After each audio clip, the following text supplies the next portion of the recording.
Нов удар под джебот на граѓаните. По струјата поскапува и парното. Од понеделник скопјани ќе плаќаат за речиси 600 повисоки сметки за да ги загреат своите домови.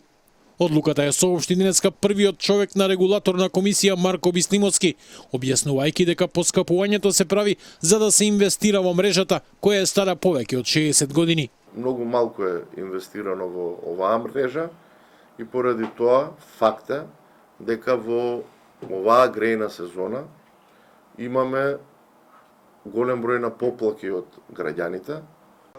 Бислимовски тврди дека нема да поскапи преносот и дистрибуцијата на струја, која се уште ја регулира комисијата. Конечната одлука ќе се донесе идната недела.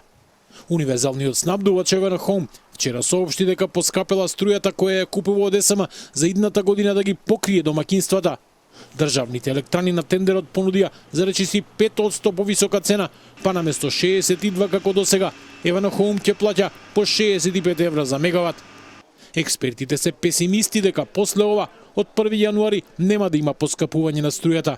Сепак, Дејан Димовски од Сдруженијето на инженери на Македонија потсетува дека цената која ЕСМ ја понуди на ЕВН е далеку под реалната.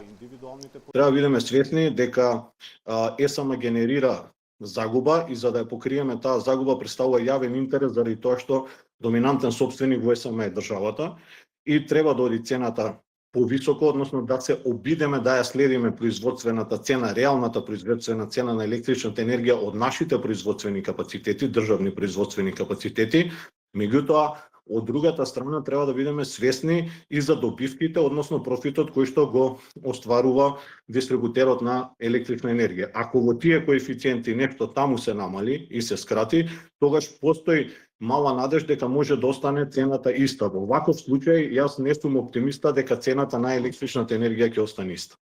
Цената која ЕСМ ја нуди на граѓаните е 2 пати пониска од пазарната и е пониска дури и од цената за да се произведе, што доведува до загуби кај државните електрани, потсетува првиот човек на регулатор на Бислимовски и вели дека целта е што поголеми количини на струја ЕСМ да продаде на берза. Сепак, се поизвестно е дека со новите зголемувања на цените на парното, а потоа и на струјата, стандардот на граѓаните значително ќе опадне.